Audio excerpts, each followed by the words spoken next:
Hi, I'm Joy Mason with Optimus Business Solutions, and I am proud to be a co-sponsor of today's town hall. At Optimus Business Solutions, we are a training and consulting firm that works with business and nonprofit leaders to help identify solutions to complex problems. We do this through Lean Six Sigma problem solving, process improvement, and partnership building. I'm also the chairperson of the Indianapolis Coalition for Community School Partnerships. The coalition is made up of individuals representing education, human services, faith-based organizations, and businesses that collectively support youth and families with access to the necessary conditions for learning, thereby advancing equity for all children's learning. Today, we recognize that the current pandemic has worsened existing inequities for many of our youth and their families. A community response is required to adequately address these inequities. The community school strategy is recommended for public education in the Indy Plan 2020 as an innovative approach to enhancing learning throughout the city of Indianapolis.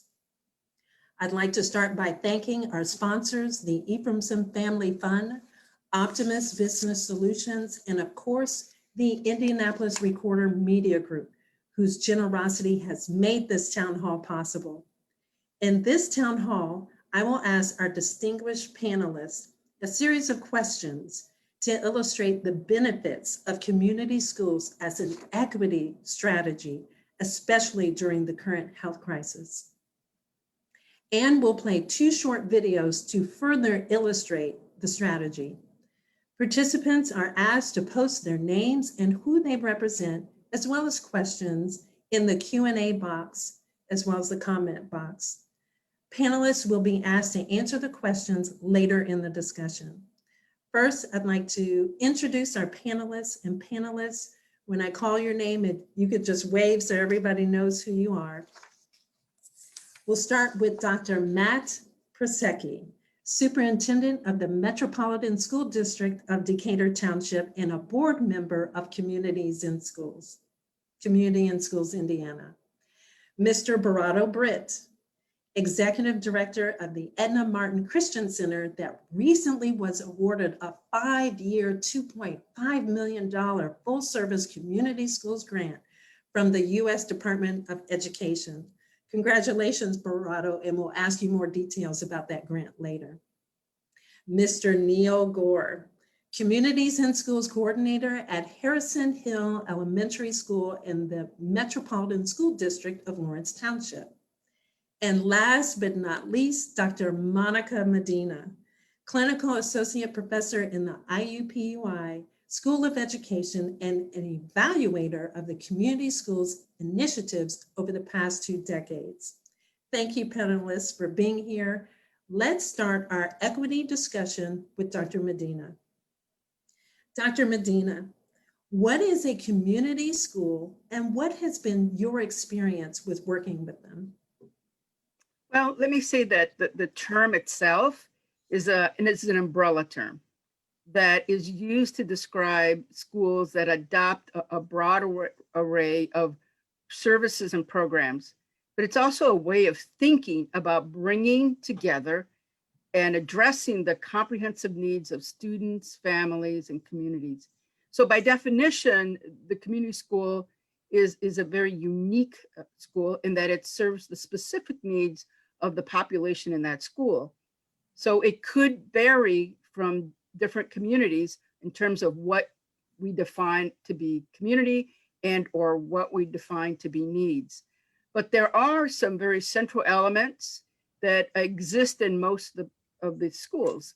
So external partnerships are there to transform the school into what we would call a hub. And this hub contains then different types of services, social services, integrated services. So for example, some of the common elements that you can find would be an after-school program or a program with extended hours, on-site childcare, health services, including mental health services, and counseling. You can have job and housing assistance, food assistance, or as we do in many of our community schools, the IU School of Education provides mentoring and tutoring. So my experience has been at various levels, not only as an evaluator, but also as someone who is a part of the community, listens to the community and learns from the community to help provide strategies to improve the well-being of the community. So that's kind of a long response. But it's a thorough response, Dr. Medina, and I just jotted down, I like when you said there are common elements across community schools, but community schools are also unique based on the community's needs. So thank you, that was very helpful. So we have a definition from Dr. Medina, but we also have a short student-produced video from the Coalition of Community Schools that illustrates the concept further.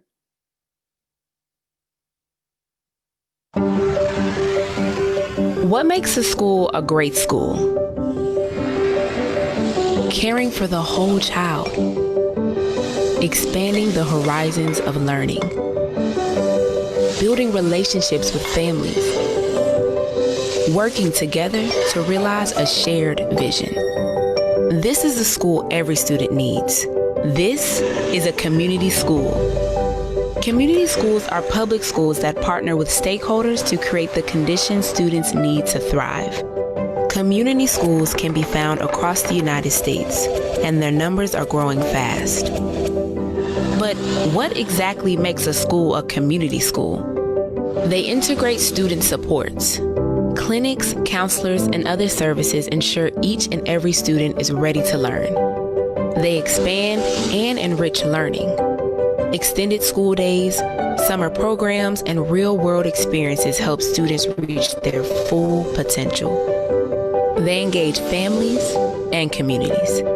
Partnering with residents to identify and meet community needs makes everyone feel safe, welcome, and involved in school. They lead in collaboration. Inclusive decision-making and peer learning builds trust among students, educators, families, and communities. When a school stands on these 4 pillars, it's a community school. Research supports this 4-pillar approach, but there's no one-size-fits-all model. Every community school is different because each community is different. Figuring out community starts by getting actual community members involved. That's the full-time job of community school coordinators.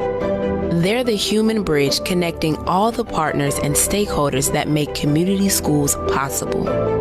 So that's what makes a school a community school. Now, how do you pay for it? Startup costs like hiring a full-time coordinator can be raised from foundations or state and local governments. Tapping into existing funding and partnering with local businesses can bring in service providers. Sharing resources and staff with partners can help everyone do more. And as a community school becomes more established, leaders can advocate for budgets that sustain their impact and new funding to expand it. Every community school is different. What will yours be like? Get started at communityschools.futureforlearning.org. Great. I love that video, and hopefully the audience found the video to be a nice compliment, because a lot of us are visuals, so we need visuals to kind of solidify the learning, but hopefully they found it to be a nice compliment to Dr. Medina's explanation of a community school. Now let's make sure that we're tying in inequities and we understand the connection. So Barato, what are some of the inequities we are seeing amongst school-age youth at this time?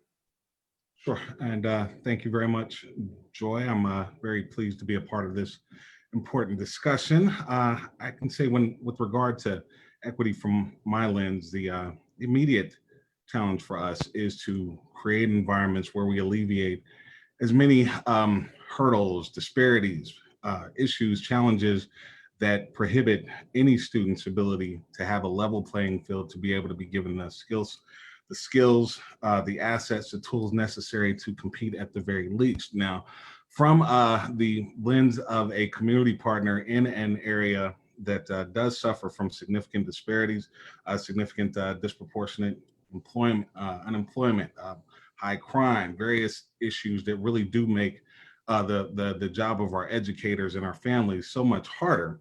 I would say even before school age students get in the door, they're dealing with so many different challenges that that do require not only important discussions like this, but really have to require us to think very smartly and very strategically about the resources that need to be provided. So when we decided to get into this work, one of the things that we identified also is even before school age learning starts, we have to make sure that we're doing everything we can to address the issues that'll ensure that students on day one are prepared to be able to come into school ready to learn. And what does that mean from our perspective? It is the provision and the access of high quality early childhood education options, which is something that is being built, is being structured in our area, but is still not close to meeting the level of need and demand that's necessary. So certainly ensuring that our students have that access very early on is one of the ways that we can address certain equity issues. Now, at the school level, if we can all recognize and recognize the fact that many of our schools, especially our schools in low-income neighborhoods, do have funding inequities, right? We also recognize the lack and the dearth of comprehensive out-of-school time opportunities, wraparound supports that are necessary for those students who live in neighborhoods and communities that are disparaged in so many different ways. The importance of making sure that those obstructions are alleviated through those comprehensive wraparound supports, at the very least, while we're all advocating for increased funding equity, is something that is absolutely critical as well. From there, and the wraparound supports piece is inclusive of a full community-based approach where we have, again, not just out of school time programs, but mentors, supports, the community truly embracing this village mentality where we are doing everything we can to wrap ourselves around our children to create a college or career mindset and culture, and one that also includes the importance and the value of community so that our young people can come back and contribute positively. So again, from an equity mindset, from from the aspect of a community partner, it is one, it's assuming a level of responsibility that we need to help alleviate or level the playing field, but also advocating at the same time and recognizing the need for increased resources with the goal of alleviating all barriers and challenges so that our students, regardless of their station or where they are, circumstances beyond their control, have every access and every ability to compete for the futures that we believe, that we know they're capable of attaining. Thank you, Barato. I appreciate that. And your clearly your explanation comes from a place of being in the trenches with families. So you see what their experiences are, and you see what our youth, what their experiences are, not having a level playing field when it comes to resources. And I just wanted to emphasize that when we look at inequities, the community school strategy is really trying to address that in terms of providing more equal access around resources, both for the students and their families. So thank you, Barato. Now, Dr. Pasecki, we have a two-part question. First, how has Decatur Township embedded the community school approach into all schools in the district? Because you have actually been doing this for a little while prior to the pandemic. The second part of the question, in the midst of COVID-19, what types of changes have been made to address the needs of youth and families in Decatur Township schools as a community school district? Sure. Thank you, Joy, for having me. As far as the two-part question, part one, and actually Barato really set it up very nicely as far as really addressing the level playing field need that really all of our children, all of our families deserve when it comes to the learning experience and the opportunities moving forward. We talk about the employment, the enlistment, and the employment, enlistment, and what's the other one? Employment, enlistment, and enrollment into college.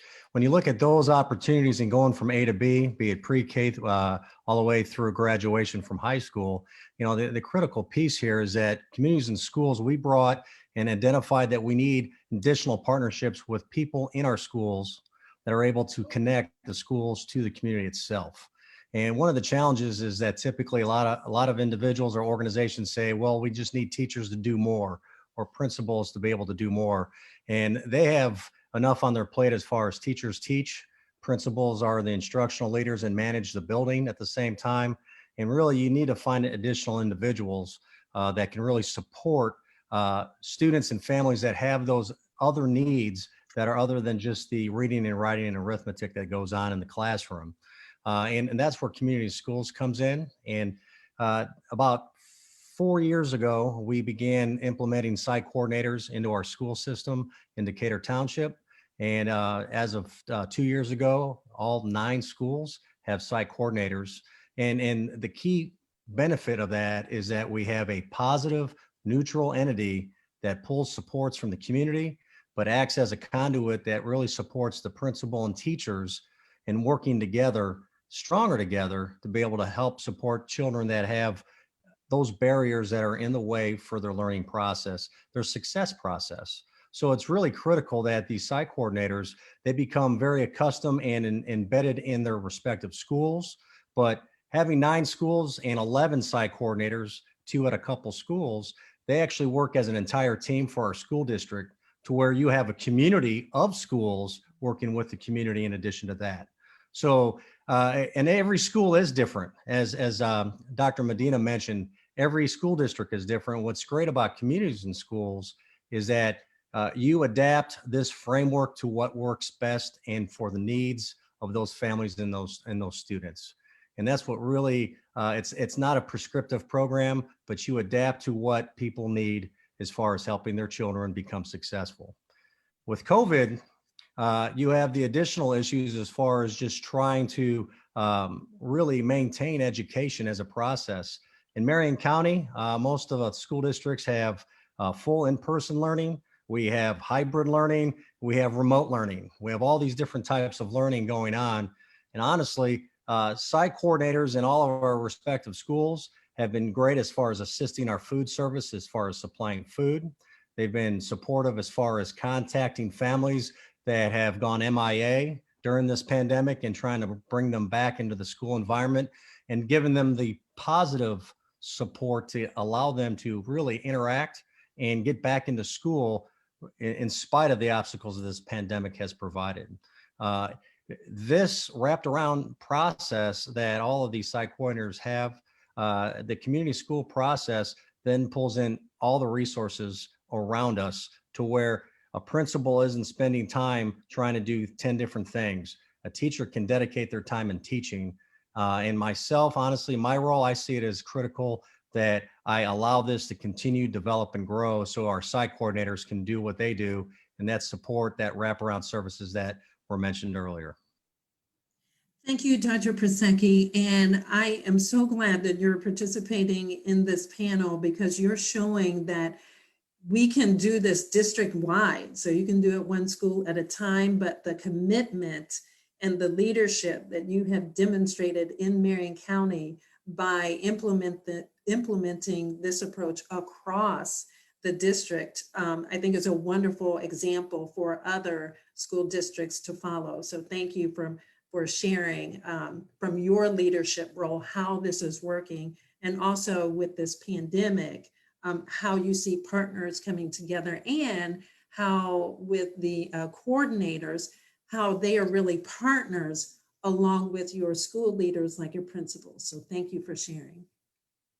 Also, one thing we want to clarify is to make sure that it's clear, there's the community school approach and model. So there is an approach, but you heard Dr. Prasecki refer to communities in schools.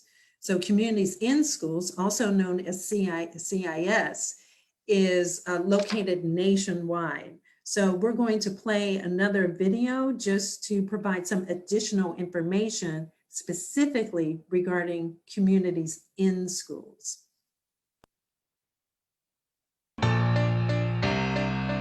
Look, this is the richest country in the world, and over half the kids in public school qualify for free or reduced price lunch. That's a fancy federal term for they live in poverty. 13.5 million kids in this country live below the poverty line. It's a false premise that we can't save them all. We just haven't tried. We've been divesting in children who need it most. I am working with a sense of urgency that we can't do this anymore. We have lost generations of families and of children because different systems have failed them. But if you don't equal out some of those physical and social emotional barriers, kids who start behind will always stay behind. That's what equity is about. It's because there isn't an even playing field that we have to be there, right? We are the largest integrated student support provider. We have a powerful voice. We provide students with whatever they need in order to be successful in school and successful in life. Students should never have to worry about going home hungry, not knowing if they're going to have a roof over their head. I'd much rather focus on graduation. I'd much rather just be a kid. As a school principal, I can go to CIS and say, this is what our kids need, what can you do? But what matters most is what has always mattered most in communities and schools, and that's that connectivity, that seeing a child, that relationship that unlocks the potential. Our site coordinators are there to bridge that gap and translate how communities can work in schools to line up these resources and make sure they go to the students who need them the most. I think there's over 8,000 organizations and entities that partner with us. We can't provide direct service for every child in every school where we work. We have to have folks assist. The complexity of some of these issues requires community-wide solutions. 99% of our kids stay on track and stay in school. That's a statistic that we can be proud of. We're giving them the tools and the sense of empowerment that they can write their own story in the way they want. I'm writing my own story, and I'm going to be the first in my family to go to university. I learned a mantra from a young CIS student that I think is important for all of us. We can, we will, watch us.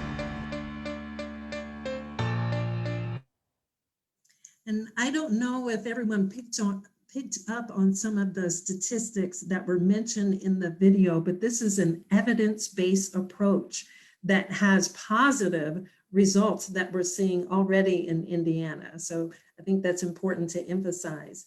Now, Neil, we will get to you, but we're going to kind of circle back and ask Dr. Medina another question to help the audience understand kind of the tie that we're trying to create here between how partnerships can be leveraged to address inequity. So Dr. Medina, how does a school effectively leverage partnerships to address inequities, especially now? Thank you for that question, because it's really important to understand what we mean by partnerships and what we mean by collaboration and what we mean by community schools. And so while it is a grassroots reform movement, meaning it is community driven, we have to understand that it is focused on the community. And it is a community value that we all have coming together, that we want students to succeed.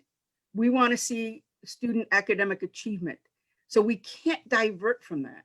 So that mentality also has to include families, because students can't come to school without us thinking about their families. So we have to provide that holistic approach, making family value as a foundation to what we're doing.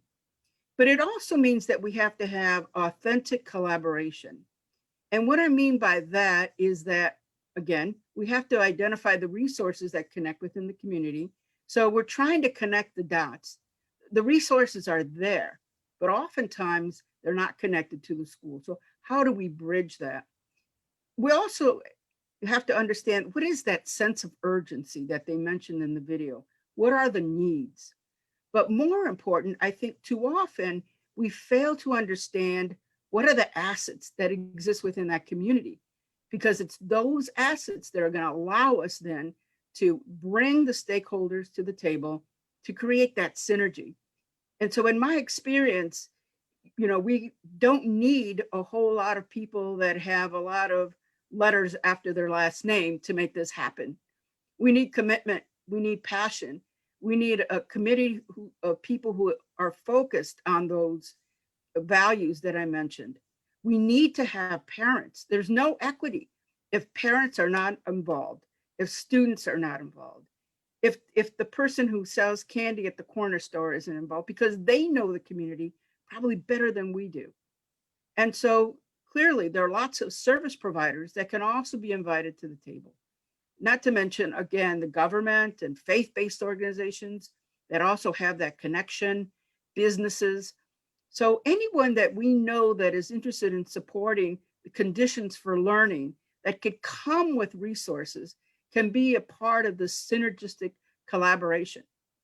But one thing's very important, and I think that in order for us to be successful, we have to initially define that mission, and we have to set our turf issues aside, because too often we come in with an agenda, we come in with boundaries, and so we get lost in why we are there.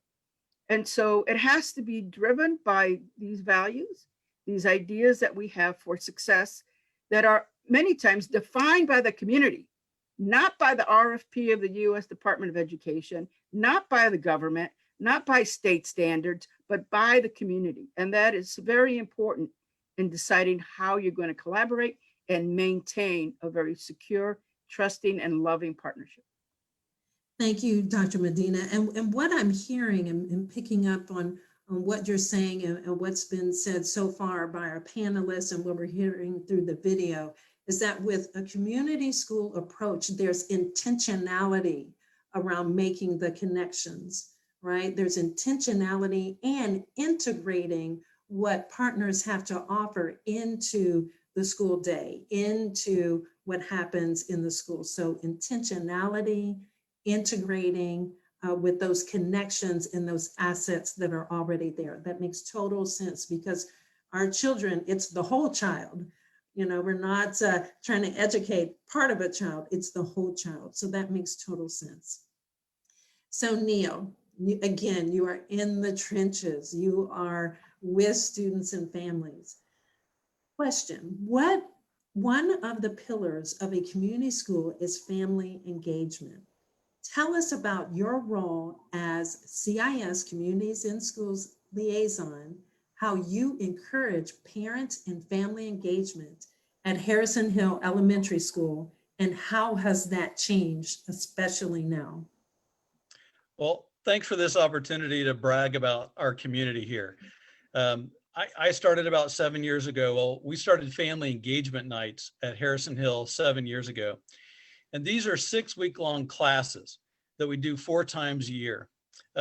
We've offered over 70 different classes, and these are classes that families do together. So for example, a family could come out on Tuesday nights, 5:30, they're gonna do a 6-week-long art class. And we can have as many as 4 generations. We had in one of our cooking classes, a 2nd grader, his mother, grandmother, and great-grandmother all participate in this class. So they can come out for an art class at 5:30, have dinner. Dinner's free, the class is free. Chef Suzanne Catering has donated over 16,000 meals to our community, to our families that come out. And these are beautiful meals. We often get seconds. I try to make sure I get seconds because it's great food. Then after dinner, they can do a family karate class where we have literally grandparents, grandfathers learning how to do karate with their grandchild. It's been a beautiful thing. We've done family choir. We do family cooking classes, gardening classes. We offer English as a second language. We have Latina Girl Scouts, STEM Scouts, and it's kind of seasonal every quarter. So we do this 4 times a year, and every quarter it looks different depending on the partners are involved, depending on the season.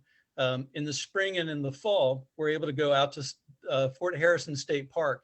So think family fishing, family hiking, family campfire night. As a family walking through the woods, turning over logs, looking for salamanders. And yeah, there are lots. And who knew there were salamanders into those logs? And so there are lots of things that we're doing as families. And the real intentionality behind that was to create a place and a time and a mission for us to practice the art of living together. As a culture, we've lost that. As a culture, we are consumers. And that's part of our DNA and who we are. We're consumers as a country and as a culture. And so how do we move from being consumer driven to community driven? And this was an attempt and a time to practice that, the art of living together as a community, all of us, the partners, the families, the parents, and our kids. So when COVID hit, it undid all that community feel of having that dinner together in our cafeteria, of having classrooms in this building. It broke it. And so we went right to work because we serve kids south of 56th Street to 42nd and Post. About 25% of our kids live in the 42nd and Post district. That, we just keep hearing tragedies that are happening for our families there. And so we went to work. We started collecting books. We started collecting food.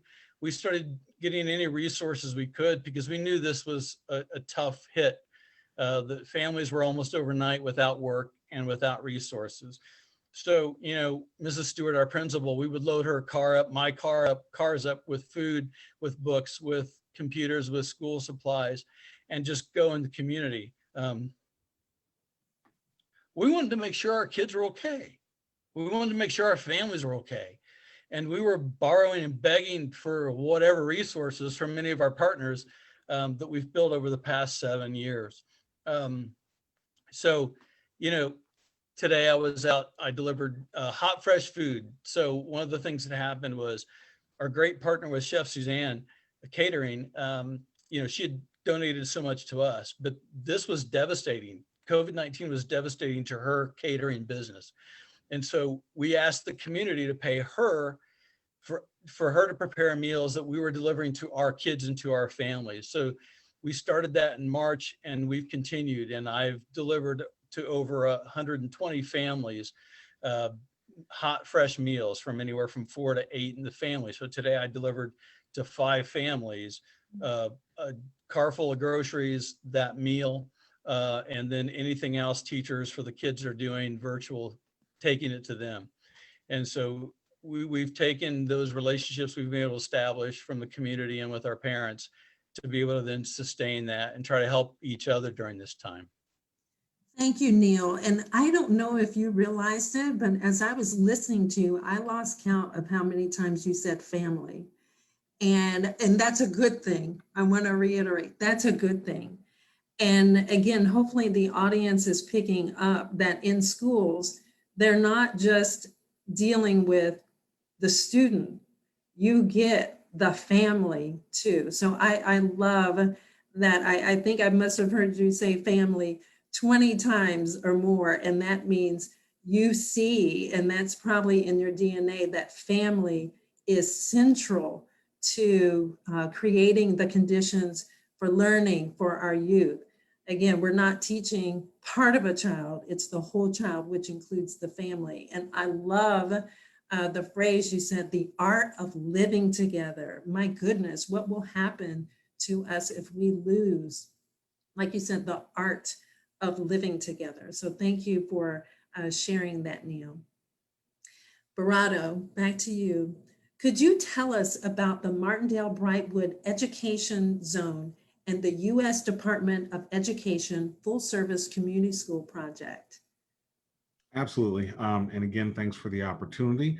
I think before I get into the specifics of the Full Service Community Schools grant itself, I have to kind of go back a little bit, because while we're thankful that we'll be able to sustain this work at least through the 5-year opportunity, what it speaks to is the level of confidence that we felt not only in pursuing it, but based on the work that started more than 10 years ago when Edna Martin really started to take a more active, more aggressive role in evidence-based community school collaborations.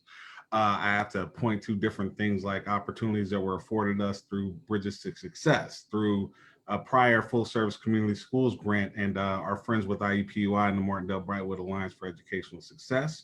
Opportunities that we were able to leverage from there that gave us opportunities to be exposed to things like the Harlem Children's Zone, other evidence-based practices and models, at the same time strengthening our own out-of-school time opportunities through 21st Century, where we learned how to make sure that we could prove a correlation between student achievement and student participation in our program, and just trying to create transparent, accountable relationships that that really do demonstrate the role that we want to play as partners with our schools in creating a certain level of collective ownership. We never felt like, as much as the schools have this awesome responsibility to ensure our students' needs are met, it is not their responsibility alone. And we've always approached it with the element of we're not going to criticize.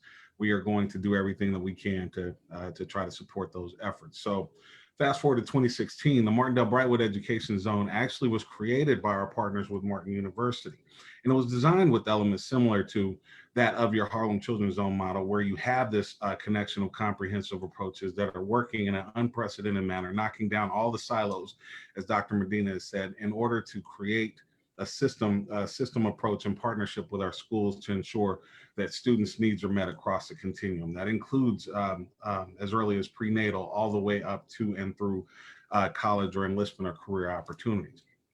We were blessed to take on that responsibility and the opportunity as that lead in 2018, recognizing that the Edna Martin Christian Center also played a role as a backbone agency in a larger collective impact model. So we started to really create those systems, and given the fact that we've had partnerships with over 13 traditional, public, private, charter, all type of different schools, our approach to that is, as long as you are serving students in our community, we have a responsibility and obligation to continue to work with them. Those successes did put us in a position where we are able to we were able to gain the Full Service Community Schools grant, which again is a 5-year grant that really allows us to work much more intensively with one of our most critical school community partners, and that is the KIPP Indy Public Schools Network.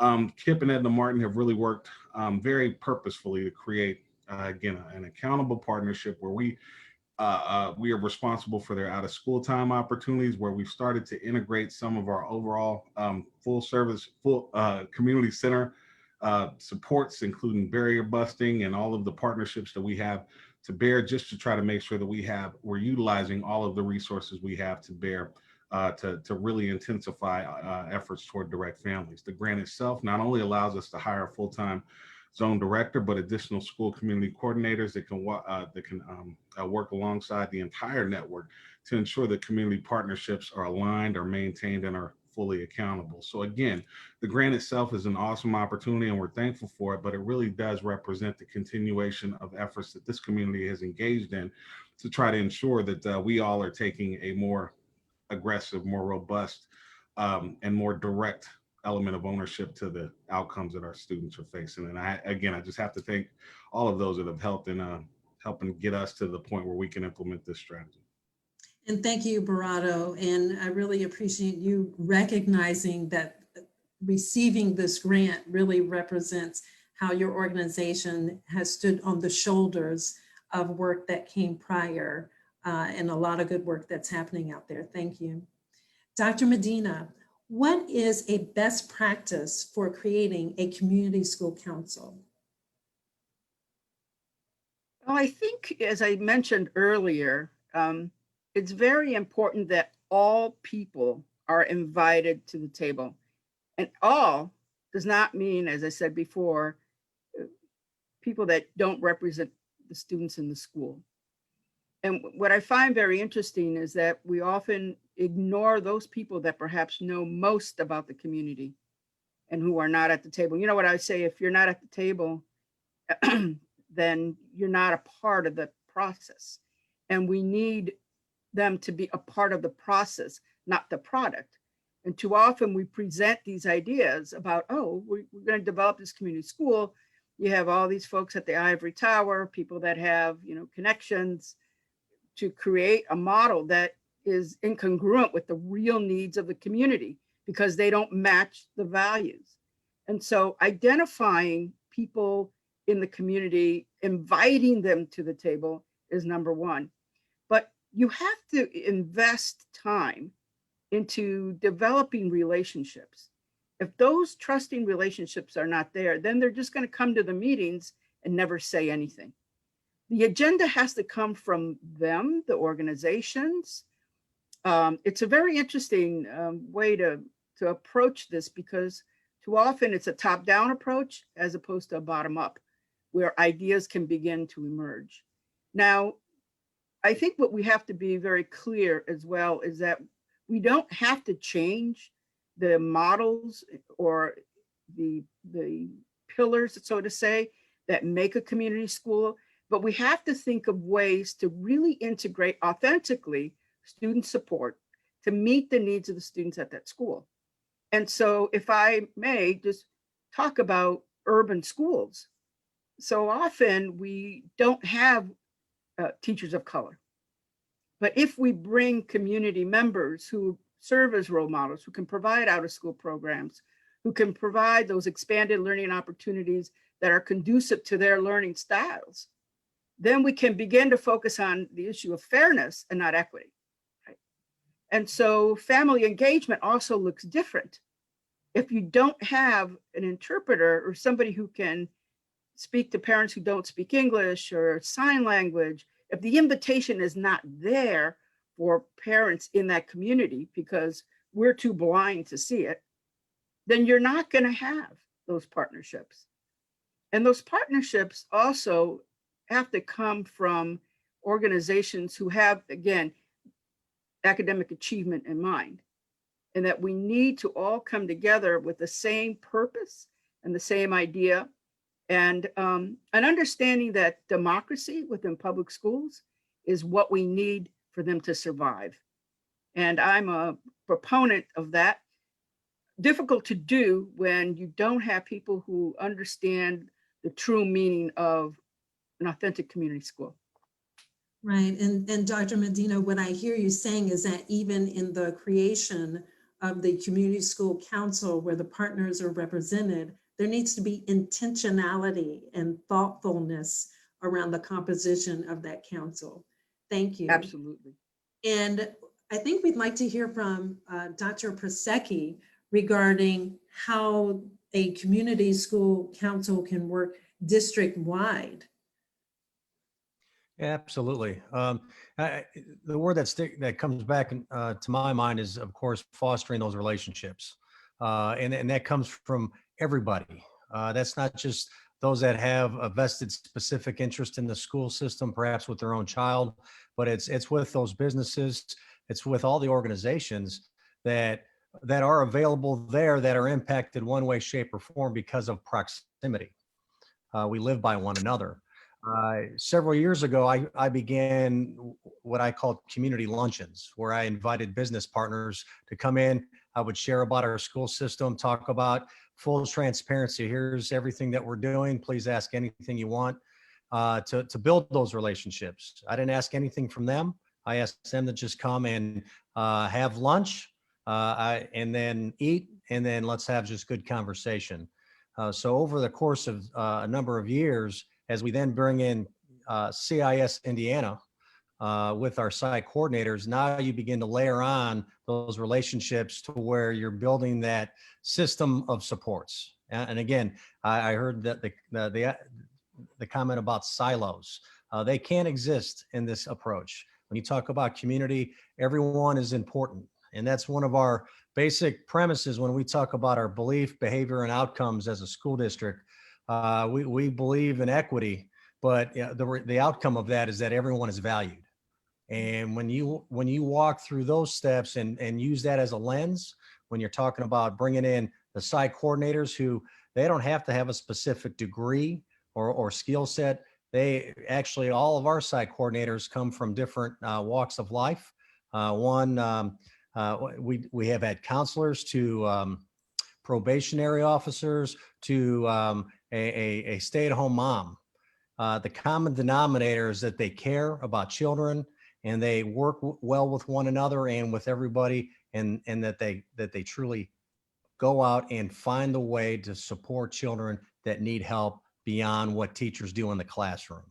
And that really frees up, again, I said it before, that frees up teachers to teach and our site coordinators and a community system. Dr. Pasecki, your mute button. To eliminate all the barriers that innately come up in any community, especially in Indianapolis, on the southwest side of Indianapolis. There's a variety of barriers that come up, and honestly, as a community, you're able to solve them collectively. Right. Thank you, Dr. Pasecki. And again, I picked up on something important that you said. I may not be paraphrasing exactly, but you talked about behaviors, beliefs, and outcomes. And then you mentioned that everyone is valued.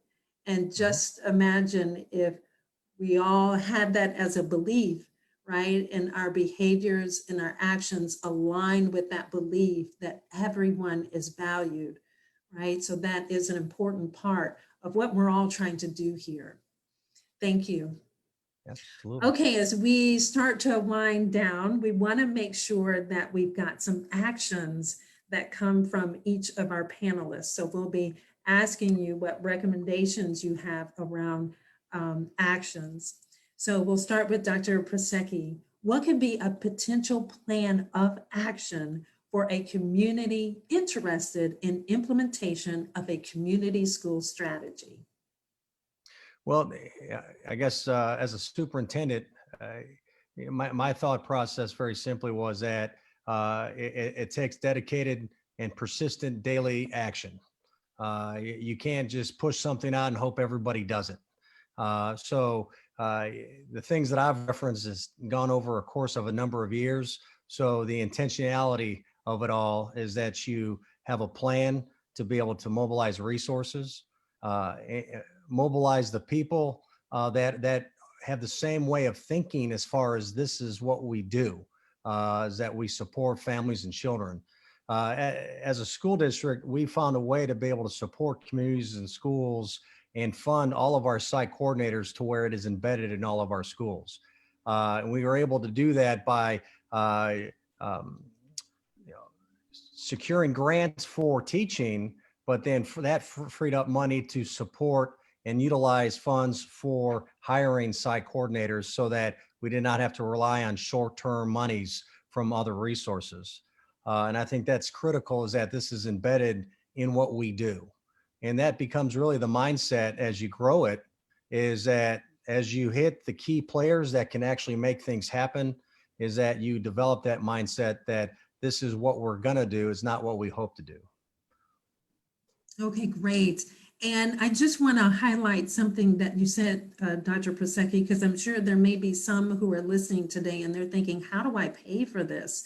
And you have looked at different and creative funding strategies to make sure that you have site coordinators. So there is, you know, listeners may be thinking, we have no money, but we have resources, and we'll upload towards the end some contacts where Sure. there are some creative strategies on funding. Go ahead. I'll just chime in on that, is that really, looking at, for school funding, be it state funding, you look at securing grants at a federal or at a state level, and actually then also pursuing working with our state legislature as far as finding money through FSSA, every option possible. And as you do that, understanding that you may fail 100 times, but it's the 101st time that counts. So I think that's the big piece, is that you need to be persistently patient and patiently persistent in doing this, and not giving up, because it is a vision that's worthwhile. I agree. Thank you, Dr. Prosecki. So now, Neil, what recommendations do you have around an action plan? Well, and so let me back up a little just about the financial part of this. Finding the leverage and having somebody working and building those relationships should have financial outcomes as well. Every year, Harrison Hill has had over $100,000 in donations go to the school and go to the students. So as far as, feeling like I've brought value to the school, I think I have, in that there are outcomes that the community's been looking for ways to help support education, and this leads to those opportunities. So I think we more than pay for ourselves, not just in the value that we bring to the families, but to the actual dollars and cents, hands-on, the shoes, the clothes, all those things have direct monetary value to the school and to the community. From an action plan point, we've talked about it already. Relationships at every level, meaning your local government, your different not-for-profit agencies, the service providers. I'll never forget, Brandon Cosby was at a conference, and he was talking about specifically Black young men, about why should they value a system that doesn't value them? Why should they follow the rules and expectations of a community if they're not valued by that community?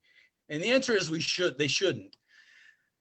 And so a big part of this is at every level, building value for our children, for our families, and value in those voices. And our priorities and our actions show our values at every point, which leads to being present. Being present is so important. 22 years ago, when my wife got a job here at Harrison Hill, we started looking for a home in the neighborhood because we wanted to be present. My children went to school here. This is my neighborhood school. I can ride my bike here. I can walk here. This is my neighborhood. So this is not so much a job as it is, this is my living out of caring for the kids and the families in our community. Thank you, Neil, for sharing. And also thank you for everything you do. We can tell your heart is in it, and this is what you value, right? You value families in your community, and you have made the school and the families your community. They are your community, so thank you. Dr. Medina, what do you believe could be a potential plan of action for a school community interested in implementation of a community school strategy? Oh, sorry.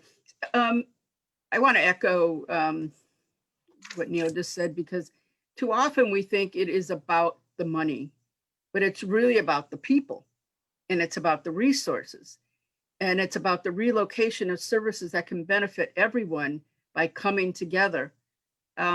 It's about taking services where kids are, because that's what makes sense. And it's about looking at community strengths and resources. And the mission here is democracy. and bringing, again, people together who have what we call in Spanish, ganas, right? The want, the urge, the sense of urgency, because we see and understand what are the immediate needs. And we're not going to let anyone help deviate us from that goal. And so nobody can take away that from us, that strength. But getting there, I think, is difficult sometimes because, as I mentioned earlier, we all have our own agendas. But bringing a small group of people who can be those stakeholders, who can review those needs from everyone's perspective, many times we already have that information. And so it could be that coming together in collaboration to find what we need immediately and then come back and continue that assessment. We have to constantly be thinking and rethinking, because just when we think we're done, something else is going to come up. And that's something that I think we've learned over the years. And as I mentioned before, rethinking who is not at that table. And if you're not at the table, you're on the menu, and we're going to be eating you. Thank you, Dr. Medina. We could continue this discussion, I'm sure, for hours, but we want to make sure that we address any questions that have been coming through Q&A or the chat or Facebook. So we have part of our planning committee with our Indianapolis Coalition for Community School Partnerships. We have Jim Grimm, and we also have Kate Boss. And you guys can turn on your video so everybody can see you, and Darlene Vaughn. So they are part of the coalition, and they are going to help us see if we've got some questions in the chat or Q&A, and we'll just see which panelist is best suited to answer those questions. Okay, and I will start. My name is Darlene Vaughn. I am the Executive Director for Communities in Schools of Indiana. And we will start with a question from Dr. Kaula Murtada. And she asks, enlist, employ, and enroll. Enrollment in some form of post-secondary education is a challenge impacted by race, racial inequities. How do you impact the racial inequities? I know we touched on this some, but if the panelists want to further elaborate to this question. Yeah, I think I started that process there. I'll jump in first. I think an important piece that really another aspect of my role as a superintendent for K-12 education is that the old perception of students just graduating is our job. That get the students to graduate. And I would argue it's not simply just that. It's really looking at the outcomes based of what you do after the student walks across the stage. And those aspects is that the success of my school district, in my opinion, Decatur Township, is not how many students we graduate, even though that's something we'd submit to the state as a metric that everyone looks at, but it's really what does every student do after they graduate, and seeing those outcomes that you're not just simply giving a diploma and leaving students to fend for themselves or look for their own options, but really trying to secure the best fit for every one of them, and really attempting to use your resources to provide opportunities in any one of those fields, be it the armed services, be it the workforce, be it enrollment in a 4- or 2-year or a combination work collegiate opportunity. But it's really looking at all students in that respect. And that's really where we come from. And that's really, I guess, what brings to fruition what communities and schools should be doing is it really puts young children into a position where they become adults contributing to their own community. Can I talk a little bit about the pink elephant in the room? Go ahead, Dr. Medina. And so, if we really think about community schools as a way to address poverty, right, then we must also begin to think of community schools in a way to address racism and discrimination, right, other forms. That cannot happen if we only focus on those things that facade, right? Because if we're looking at Maslow's hierarchy of needs, yeah, we're doing the first two bottom rungs. But if we don't address curriculum, which up to now has been only the narrative has been that, you know, the curriculum is defined by a set of testing standards. It's defined by teachers in the classroom. Yet when we have teachers in the classroom that don't look like the students that they have, then we've got issues. When we have a curriculum where students don't see themselves, it doesn't matter how much we feed them if they're not engaged in the process of learning. And so redefining the curriculum, one that is inclusive, one that is engaging, one that is culturally relevant, where students are motivated to be a part of their community, is what we really want to go with.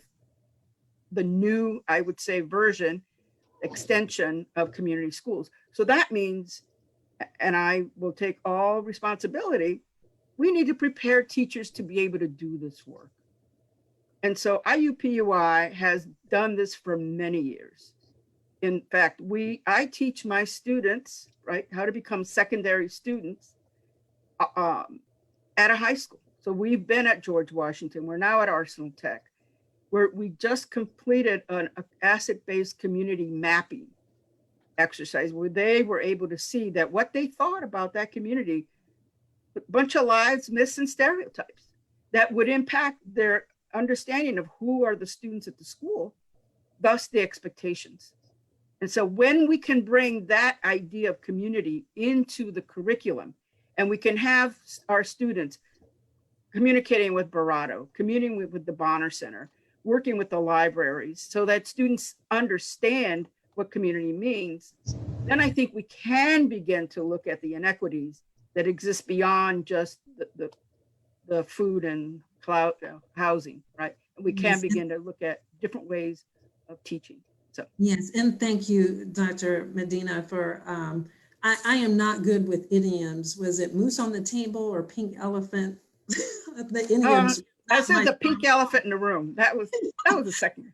Okay, but you raised an excellent point where race is part of the discussion. And when we deny it, we see the impact of denying a truth that we need to acknowledge and do some truth and reconciliation. So it is very much part of the discussion. So thank you for putting that out there.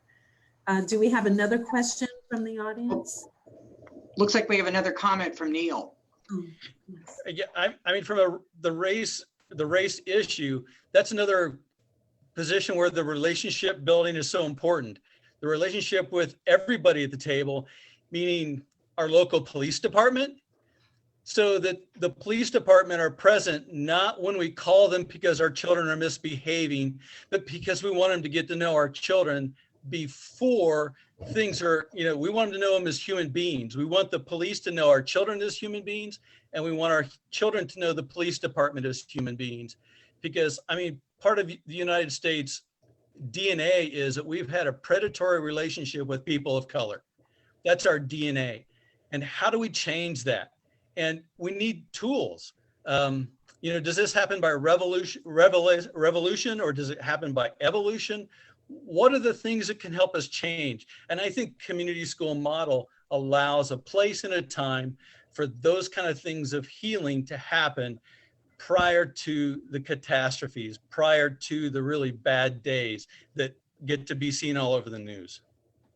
Thank you, Neil. And you said a word that I have said more in the past 9 months, and I think I've said in a lifetime, and that is the word healing.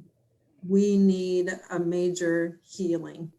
And so the community school strategy can bring partners and key stakeholders in the community together for some of that healing that needs to happen. Thank you. Do we have another question that we can answer from those who are listening? Hi, I'm Jim Grimm in the Office of Community Engagement at IUPUI. And it's a privilege to ask a question from my supervisor. Thank you for reflecting on the past and its outcome on the present, Barato. IUPUI's units in schools, the Office of Community Engagement, Schools of Social Work, Education, and more appreciates the collaboration with Edna Martin Christian Center for the many years Barato mentioned. Our commitment remains strong. Are there ways you see the university further developing the trusting relationships? And that's for Barato. I'd say absolutely. I think that kind of speaks to a very critical point that I think we're all making. And that is, so I know, the question that was posed to me was about the grant, but this work again preceded the grant. It will continue well after the grant is over. And it really does speak to the fact that if you really want to have authentic, collaborative community school engagement, you have to be in it for the long term, and you have to be in it independent of what funding or opportunities are there. You have to be able to maximize every opportunity you can to create those meaningful, transparent, accountable relationships that do get to that goal of ownership. Now, to answer Dr. Murtada's question, without question, we welcome IUPUI's continuing support as a partner, both in direct student supports, not only for the full service community schools grant, but the zone as a whole. We've been very blessed to support and participate collaboratively with that work, whether it's our mentoring programs or the online tutoring supports and the volunteers that come from the various schools to support our efforts. We believe that our role as central to kind of driving this effort forward is to help make sure that we are keeping those super critical, important partners such as IUPUI, such as the other partners that have engaged in this work for a long time, aligned in a way that we've tried to just continue forward. But again, if I could go back to one other point, in addition to being in it for the long haul and having that longevity, if there's one component that is absolutely critical, and that is school leadership, whether it's Superintendent Prasecki, you have to have leaders who do embrace this concept in a way that does value. It's one thing to welcome individuals onto the school, to come and support, but it's another thing to very purposefully welcome that resource and align it in ways that really do speak to authentic accountability and engagement. And we have had school partners and school leaders who didn't get it, and sometimes our resources were either underutilized or not maximized in a good way. So that's something to also think about. I mean, it's only going to be as strong as all of the partners who have really bought into the collective impact strategy and who can do more than just walk the talk. You have to actually perform and be accountable to the work that we commit to together. And again, I feel confident that with partners like IUPUI and those who've committed to Martindale Brightwood for a long time and who will well after the grant, we're going to continue to strengthen our schools to totally be more aligned with the community school strategy. Thank you, Barato. We have time for a few more questions. Kate, was there a question from the Q&A? So we wondered, what are some of the strategies to help educate teachers about the community that they live in? Many times they do not live within the same community. They don't understand the social and emotional that goes on with our children. That how can they be responsive to the trauma that our children endure at home when they drive out for an hour away and they don't have an acquaintance with the community? It's a tall order. It's a real tall order, and but it can be done, right? And there are schools that are doing this activity where we do the asset-based community mapping. But it also means that we have to begin with understanding implicit bias. We have to understand what is white privilege. We have to understand how we live in white supremacy, how our curriculum, right, it does not reflect our students. We focus on their behavior as opposed to engaging. We can't understand trauma if we don't understand their communities, and continuous trauma, because it isn't something that just happens today. Poverty is trauma. And if you don't understand poverty, right, then how are you going to be able to understand, have realistic expectations for your students or for your school? Measuring your school climate. What policies do we have that allow for students to bully students, right? That disengage them and disengage their families to be in a part of that school community. So that might be another session that we can have to begin to, look at ways that we can, in the meantime, integrate community members who look like the students, who can provide those opportunities, that can invite them to become architects, lawyers, journalists, directors of community centers, right? So that they can begin to develop those relationships. That's how we begin. So it's got to be both ways, right? I'm not going to sit here and blame teachers, because if teachers did not get the training, if they were not socialized to understand differences and have not been asked to reflect on their implicit biases, if schools have not looked at, well, if they have not looked at policies that push students out of schools, then we still have a lot of work to do.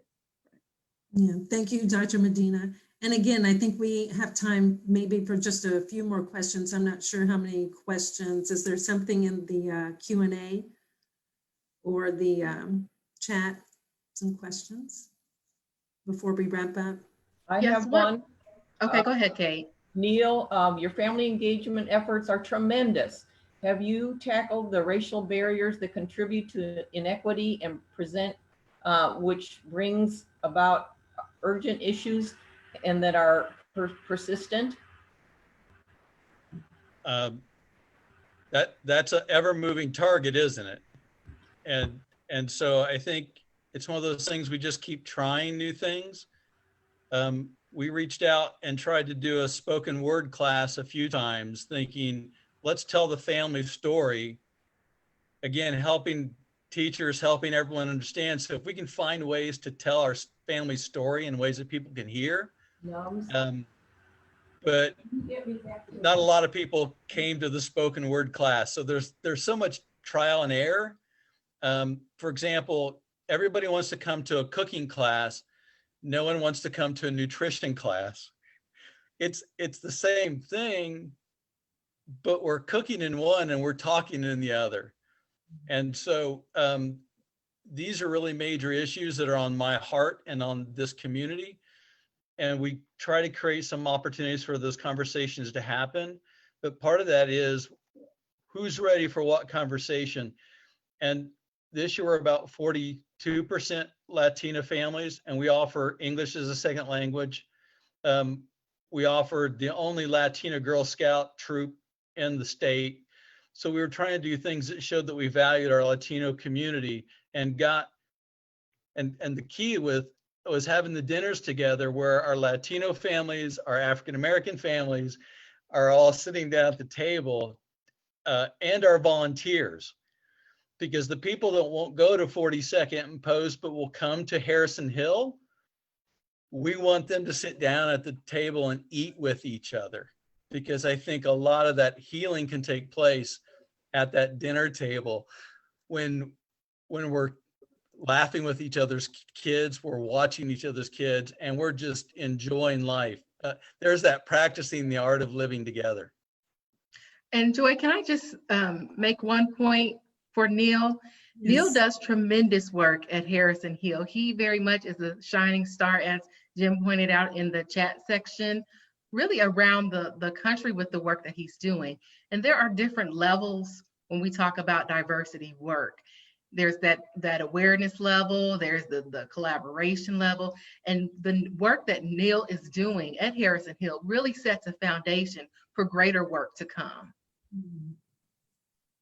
Thank you, Darlene, because again, I can just tell, well, from really all the panelists, the great work that is being done, but thank you for lifting up Neil and the work that he's doing. Okay, do we have, and we'll probably, I know I keep saying we need to wrap it up, but 2, and then we'll bring it to a close. Okay, one question, how can community organizations get involved in these efforts?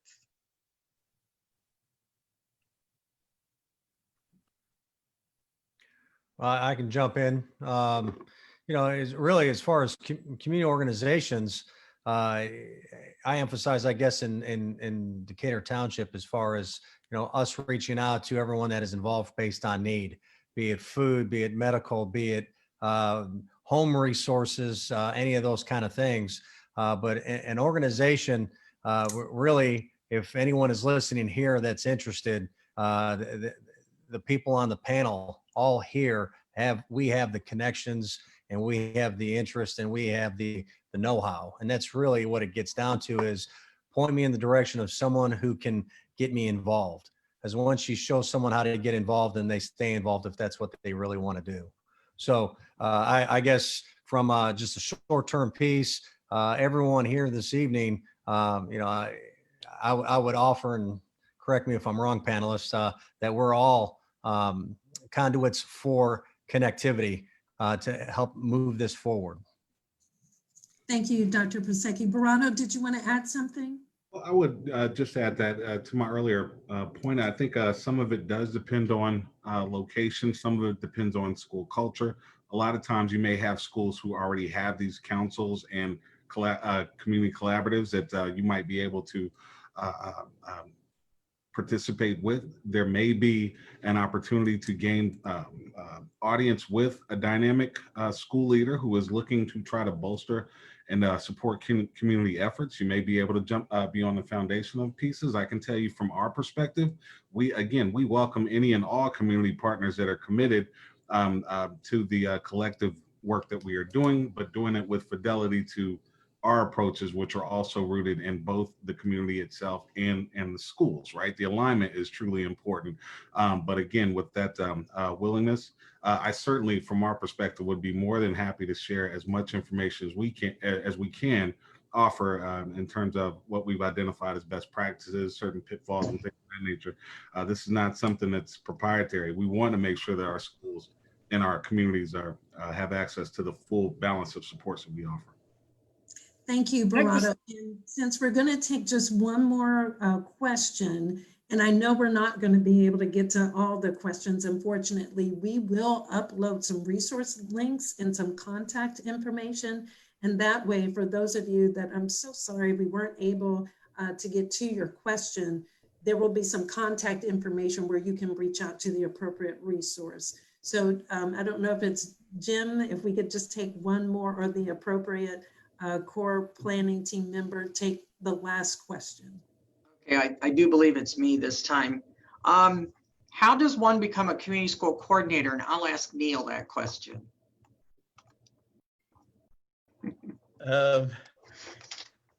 Yeah, that's a good question. There are lots of avenues. One of them is just keep your eyes open for those opportunities at our school districts.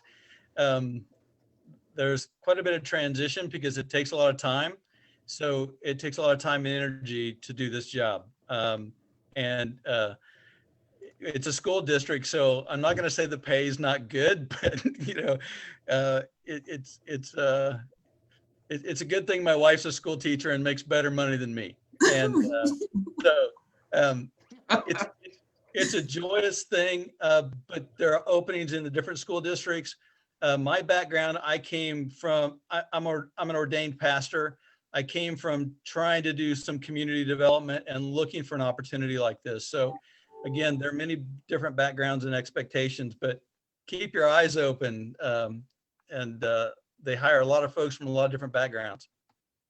Okay, thank you, Neil. And again, for those questions that we couldn't get to, please, there are resources that have just been uploaded to the chat. So if you look at the chat now, and if you think about your question, then that might direct which website that you'll go to. I think Barato wants to get something in before we wrap up. Sorry, I keep just waving. Shameless plug, we are still aggressively hiring for our school community coordinator position. So feel free to look at our website, ednamartincc.org, and it's in the About section, job opportunities. I don't want you to be scared off by what Neil said as far as pay, but we certainly will support. You'll be working for a great organization that has a great collaboration and a great school community partner. So please, if you're interested, feel free to check that site out. And Barato, if you could do this while I'm bringing it to the close, if you could type your website that you mentioned, type that into the chat so folks have it, and we'll leave it up to you if you actually want to put any additional contact information in there. I want to thank everyone again, and also thank our sponsors, the Ephraimson Family Fund and Optimus Business Solutions, and of course, the Indianapolis Recorder Media Group and panelists. Thank you so much. Again, we could have gone another hour, and then there were other branches that we could have gone into. So this was a great conversation. In closing, our coalition and the panelists want to make sure that you have some actionable takeaways. We want to make sure this is more than just an abstract conceptual conversation. So in addition to the resources in the chat, if you're a school leader or staff, Communities in Schools is now partnering with New Schools for the 2021-22 school year. Please contact Community in Schools Indiana for more information. The link again is provided in the chat. If you are in the business community, if you want to go beyond statements and do something actionable to increase equity for students in your community, please contact Community in Schools to learn how to sponsor a school or to actually help pay for a site coordinator. Again, the link is in the chat, as well as Darlene Bond's contact information. For parents, if you're a parent in the audience, please ask your school leaders about the steps they are taking to create a community school equity plan for students. And for any of our listeners, no matter what sector you represent, if you want to help work with your principal or your school board and work to build the case for community schools as a collaborative and transformative equity strategy, please feel free to contact IUPUI Office of Community Engagement. And again, their contact information, and Jim, you see Jim Grimm is on our planning committee. His contact information is also in the chat. Thank you again to our expert panelists. I love the conversation and I love some of the key words that came out of there. The art of living together, valuing each other, family, community. Those are the key words that hopefully you will also take away from the conversation. So thanks to the audience for tuning in and participating. Please have a great evening and stay safe. Thank you. Thank you.